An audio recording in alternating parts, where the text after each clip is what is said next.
From prison to purpose. The Maurice Clarett story. All right, guys, welcome in. Hey, Just Talk Sports. We are doing a mini series. We did Craig Krenzel last week. We're doing Maurice Clarett this week. Taking a look at his personal life here. Early life. Maurice Edward Clarett was born on October 29, 1983.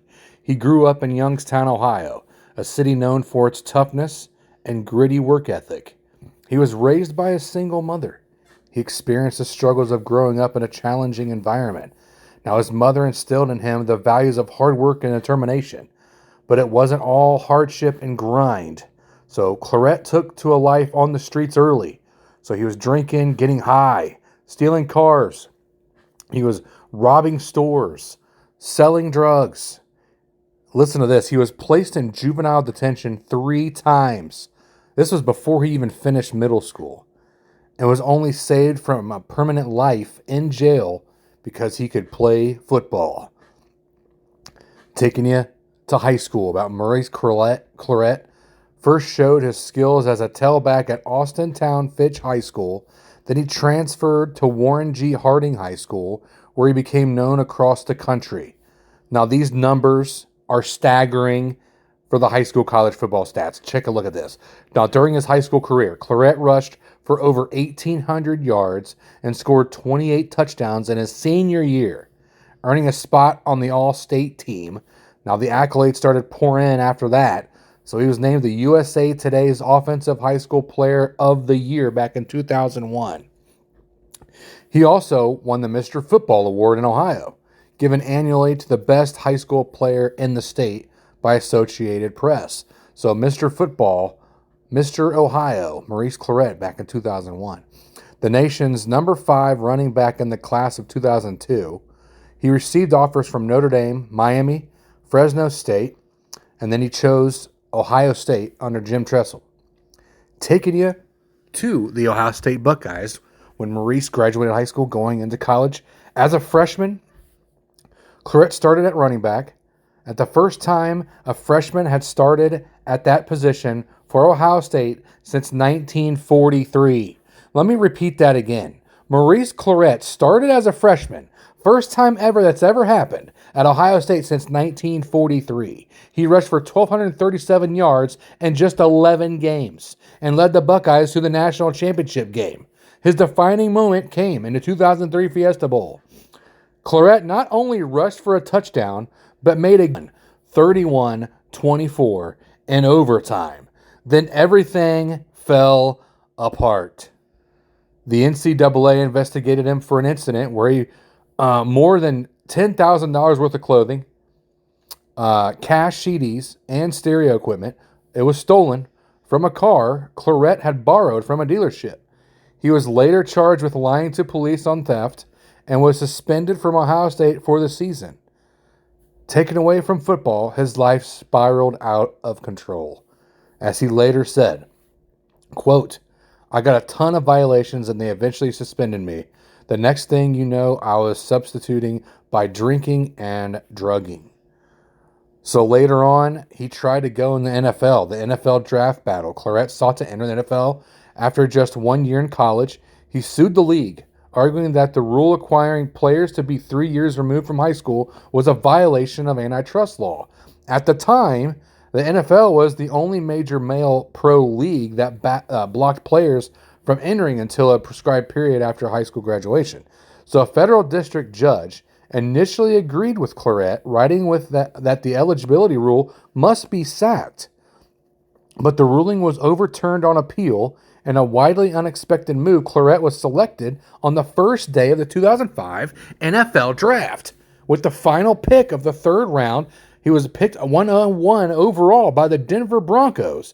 But he struggled to contribute, and despite having signed a 4-year deal, didn't make it past training camp, and he was cut.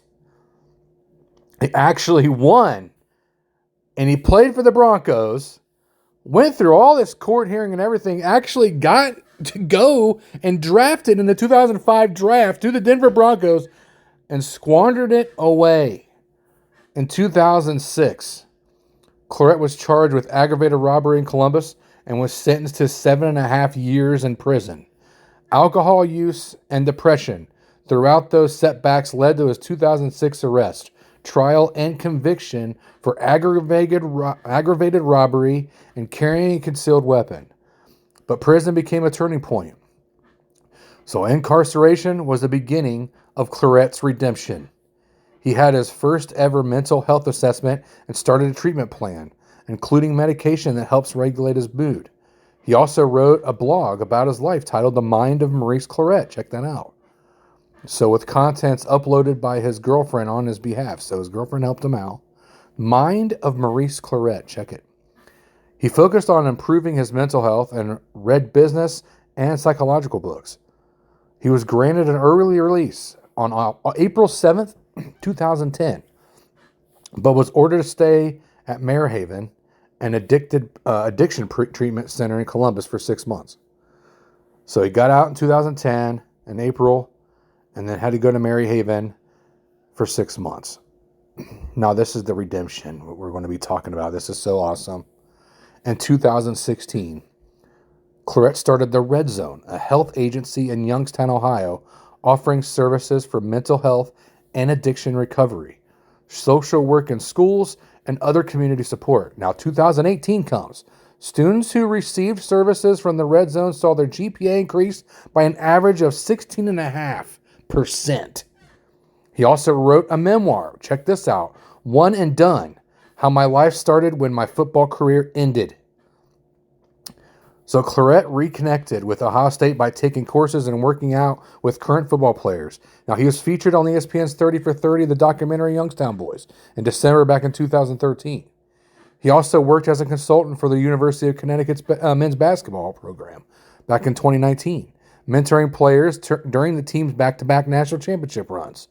His achievement was celebrated in a full circle moment when he accepted the 2025 STAR.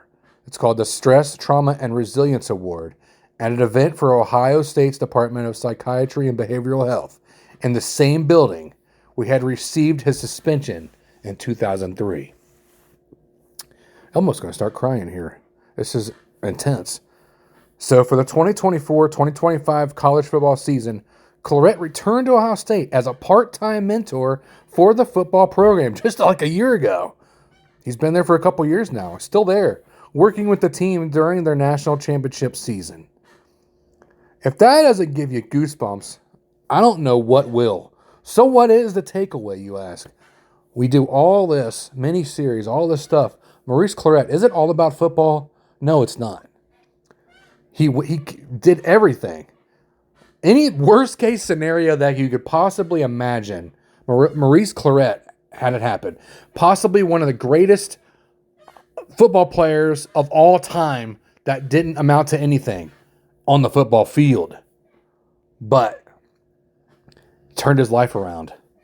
Now he makes a difference in the world today. The Maurice Clarett story is one of the most compelling in American sports history. A prodigy who helped with a national title at 18, lost everything to ego, bad decisions, a systematic exploitation of college athletes, hit absolute rock bottom in prison, and he rebuilt himself into a mental health advocate and a community leader.